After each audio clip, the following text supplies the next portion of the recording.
I am your host, Mystic Pigeon. Oh, I'm sorry, I meant Mystic Raven. Um, but, anyways, guys, today I got a really special build for you guys. I still have problems with weapon drops in this game, so this is going to be a disclosure here. The weapon drops in this game just frustrate the hell out of me. I'm still trying to get some swords, but you know what I got will work for a temporary situation. But anyways, guys, I'm going to go ahead and get into this. This build is what I'm calling the Tesla Coil build. It's named after my favorite scientist and inventor, and that is Nikola Tesla. Once I get into the build, you'll understand why it's called the Tesla Coil. Okay, so basically the first thing I'm going to go ahead and do is I'm going to go into my inventory here. We are running a 5-piece, of course it's named different, but we're running 5-piece of Niche's Touch along with 5 of the Scathing Mage and 2 pieces of Mulakina. So this is a really good setup here, and of course this is a sorcerer. The best aspect of this, and I'm going to get into this, I'm wearing, and we'll go piece by piece here. I'm actually using the Niche's Touch lightning staff. This is charged. I do not, and I mean absolutely do not want anything in sharpened or precise in this staff. I want to keep it charged. The reason being because it's going to apply the status effect. To me, that is a very much necessity, especially for crowd control. It's going to cause an unbalanced, they're going to become unbalanced, and that's going to increase my DPS along with my other party's DPS, depending on their passives. So this is kind of very important here. This is kind of where you want to go with the charged. The lightning staff, the charged lightning staff is a great weapon, especially if you're applying the status effect. Now keep in mind you still have the cooldown, but it definitely helps out with the DPS tremendously. So this is the moment I'm going to tell you guys, if you're going to go with the lightning staff of the Niche's Touch, you want it charged if you're a sorcerer. If you're going to use it, I would tell you go with the charged, hands down. Okay, now also I have the Sword of the Scathing Mage. Now this is also charged. I actually don't want this one to be charged. I'm actually looking for the Decisive. I'll get into why, but I'm looking for the Decisive sword of this. And of course I have the Deadly Pincer, which is the Niche's Touch sword. It's powered. I'm actually looking for the sharpened one of this. So, you know, these two are not intentional, but they'll work temporarily. Also, I have the medium head of Mulakina. The reason being I want to keep that undaunted. It is glyphed with the max magicka. The reason being it's going to give me more of my max stat. I do want this infused. Unfortunately, I have divine, but hey, it's divine. You know what that means? Oh my god, I completed Vet White Gold Tower. Shut up, Mystic. Well, there it is. Okay, now we go ahead, we take a look at the chest, which is the Robe of the Scathing Mage. Once again, this is also infused because it's giving me 1041 max magicka, and you can see the difference there. So we go from 868 to 1041. Do the math. So I actually want to get this one infused, but I do have the Robe of the Scathing Mage. It's infused. Now the Scathing Mage and the Niche's Touch gear only drop in light. There's never going to be a chance of it dropping in heavy or medium. So to offset that and to keep our undaunted bonus of 6%, we're going with the Mulakina Pauldrons Divine in heavy. Once again, that is glyphed with max health. We go down, and this is the Sash of Niche's Touch. This is Divine Max Magicka. Gloves of the Scathing Mage, Divine Max Magicka.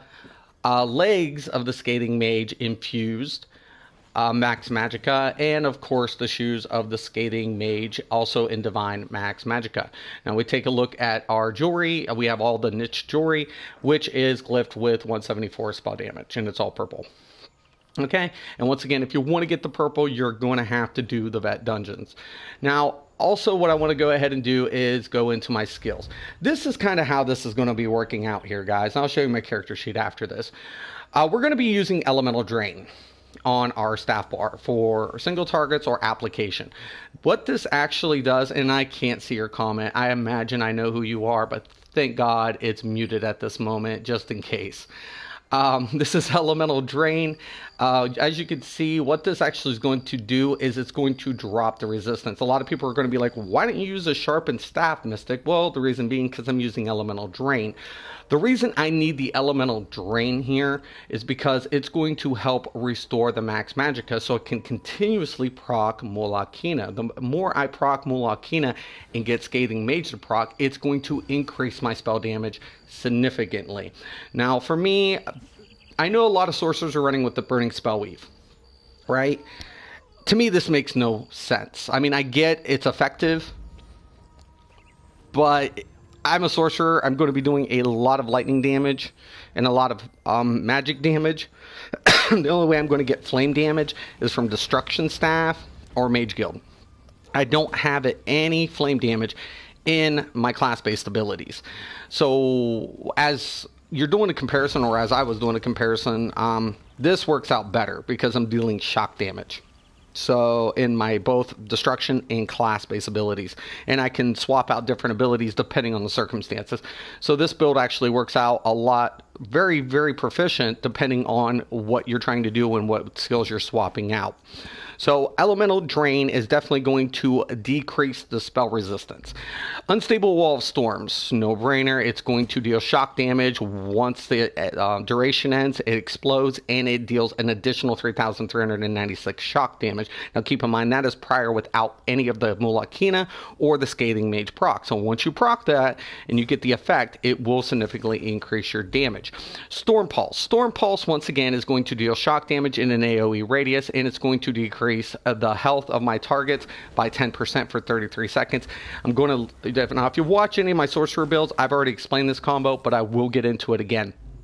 Inner Light, once again, this is going to help increase my max magicka and my crit rating. The problem with sorcerers is, in their passives, they actually don't get any bonus to their crit unless they activate a dark magic ability. If they activate a dark magical ability, they'll get exploitation. But if you're not using any dark magic abilities, you won't get the minor prophecy. So if you want to get an extra crit, you can go with exploitation. Also keep in mind that if you want extra crit, and let's say you go with the Niche's Touch in piercing, that would also be beneficial for you to increase your crit percentage as well. Now, sorry, the heater kicked on. And like, as I was saying, there are no passives that are actually going to help with the extra crit. It's just, you know, their crit percentage is probably one of the lowest out of all four classes at the moment. So keep that in mind, guys, that unless you wanted to activate a dark magic ability to increase your crit percentage by exploitation with the minor, you know, you can do that. But Inner Light will give you the major prophecy. So instead, you can get the minor and the major, and those will stack. But if you have two majors, say if you drink a potion, you get a major, and then you try to use Inner Light, it kind of negates it because they don't stack. Okay, so also we have Bound Ages. Bound Ages also increases our max magicka, and it gives us resistance. Also, we're going to be using Thunderstorms, the Destruction Staff Ultimate, on this bar. Now, when we take a look at the back bar, we're obviously going to be having a builder unless you're going to use a potion that is going to substitute for a builder. So if you don't want to use a builder and you want to slot another ability, you can do that, but keep in mind you do have a cooldown between your potions. That's kind of a negative effect. I like to keep my builders up at all times, so I opt with the Power Surge. Power Surge is going to give me Major Brutality and Major Sorcery, increasing my weapon and spell damage by 20% for 33 seconds. Anytime I deal critical damage, I'm also going to heal for 2,550 health every second. That gives me a lot of survivability in those hard fights when the healer, if I'm lost out of the healer's range. Also, Lightning Flood. We went with the Lightning Flood instead of Liquid Lightning. The reason being because we want the increased radius, and it's 6 seconds. Most of the time, in 6 seconds, somebody's going to activate the synergy. So I don't opt for Liquid Lightning. I always go with the Lightning Flood. To me, it works out a lot better because we're expanding the radius. So it's going to deal 2,829 shock damage. Once again, keep in mind that that does not apply to any of the proc effects that we're using with Kina or Scathing Mage. And you will not even see, a lot of times, even the character sheet, you won't see Niche's Touch increased spell damage in your chart. So it's not reflective in your character screen. Endless Fury. We went with the Endless Fury instead of the Might because the reason being, it's going to help us retain Magicka. Along with this and along with Elemental Drain, the more we proc Kina, it's going to be very, very costly for our spells. We need something to help us retain that Magicka. The Endless Fury does that for us. What it's going to go ahead and do, it's going to deal 3,404 shock damage. If the enemy drops below 20% health within 4 seconds, it's going to deal an additional 12,112 shock damage to them and 2,202 shock damage to nearby enemies. If they're killed, you restore 4,132 max Magicka. Now, what I like to do, and this is a combo that me and my guildie Duke came up with, and I don't know if anybody else has rolled it, but we use Endless Fury. We'll proc Endless Fury on a mob. We'll switch to the back bar, and we keep it on the same button. And then we will go ahead and use Storm Pulse. What ends up happening, Storm Pulse drops their health by 10%. So when you lay an AoE effect, you hit them with the Endless Fury, then you hit Storm Pulse, it procs and it blows up. So you get that AoE effect and you increase that damage proc. So it works out really well. It's very efficient.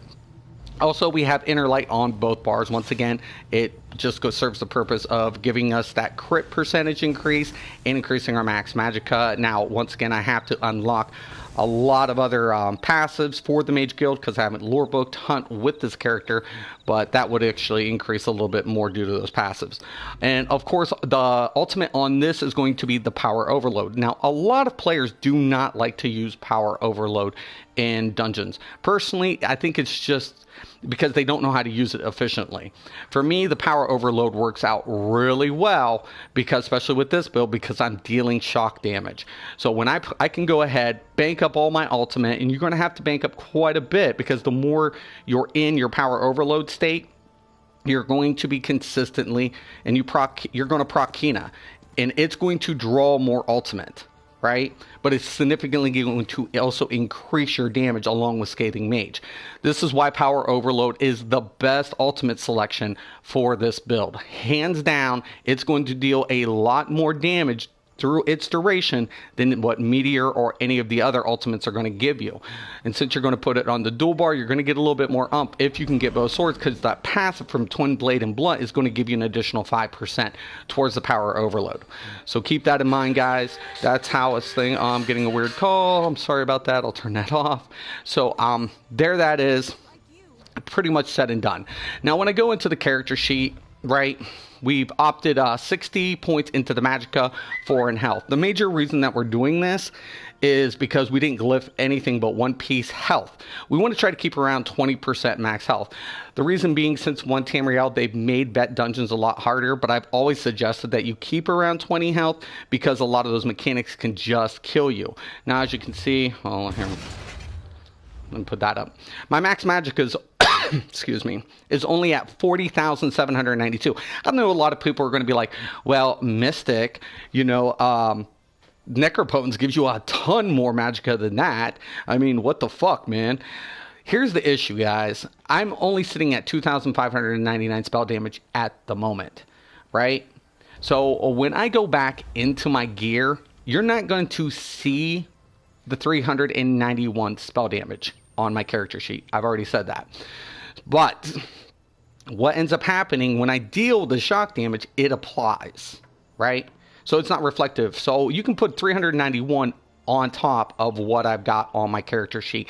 Take into effect the proc from Kina, which is giving me 516, and then also take into effect the 510 from Scathing Mage.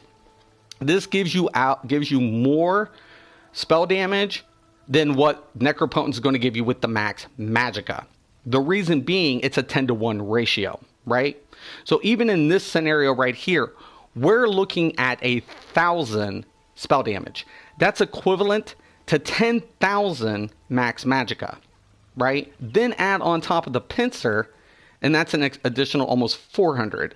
So you do the math, you actually have to, it's pushing up towards, you know, the necropotence level, plus what you're getting with this versus necropotence is the spell crit.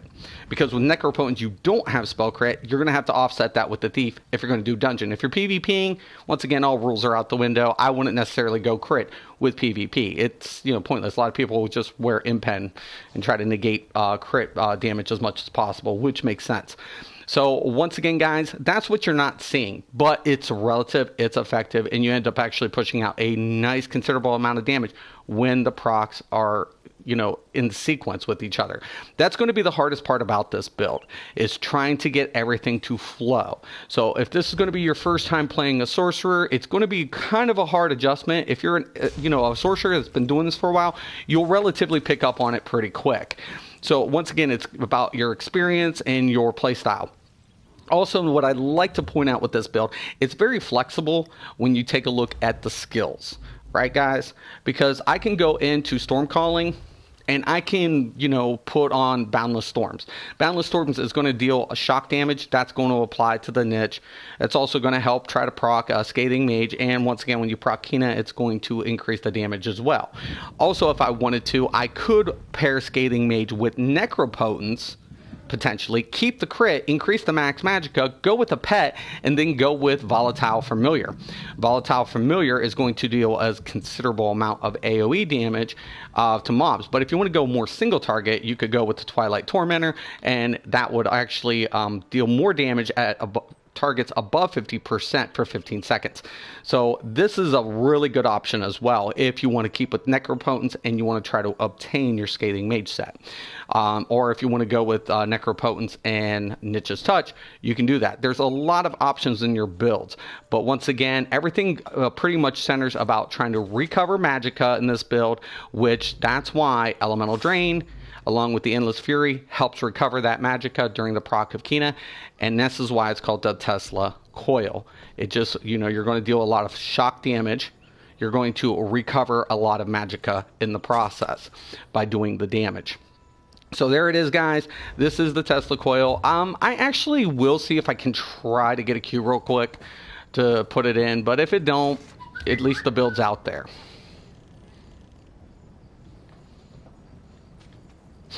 Oh my, and I don't know what the dailies are, of course, but we'll see.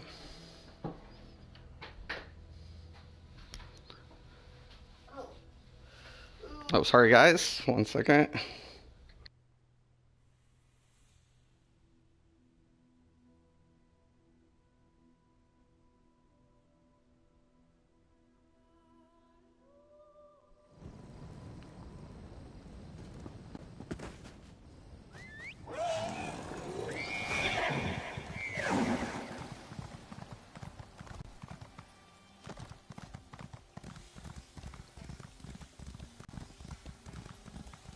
Comrade, a word.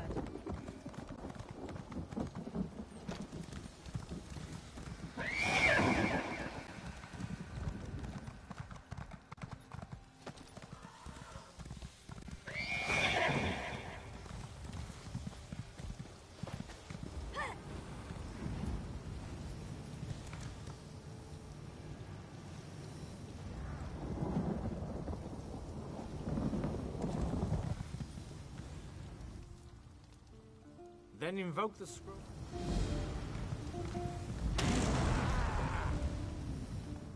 My comrade. Spindle Clutch. The vampire.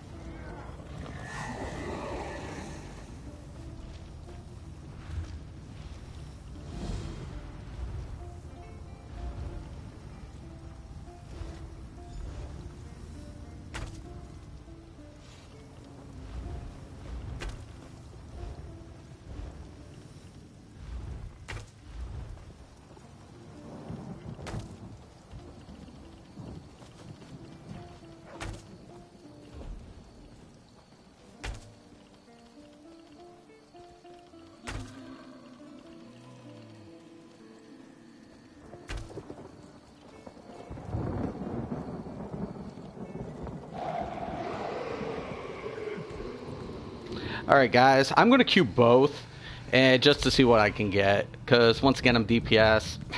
Yeah, it's kind of frustrating at times.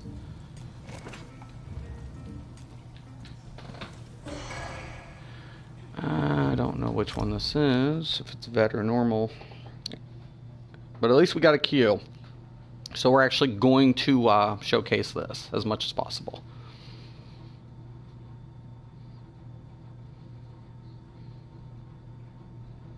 Once again, I don't have the ideal swords, and to me that's a problem.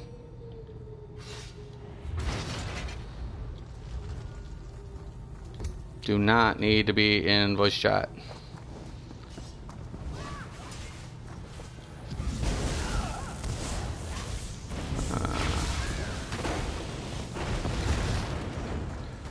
Alright.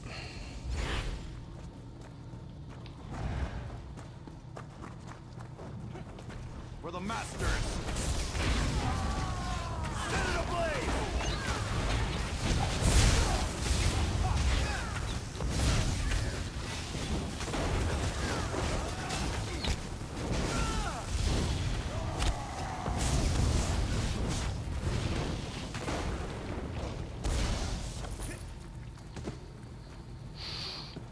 Oh shit.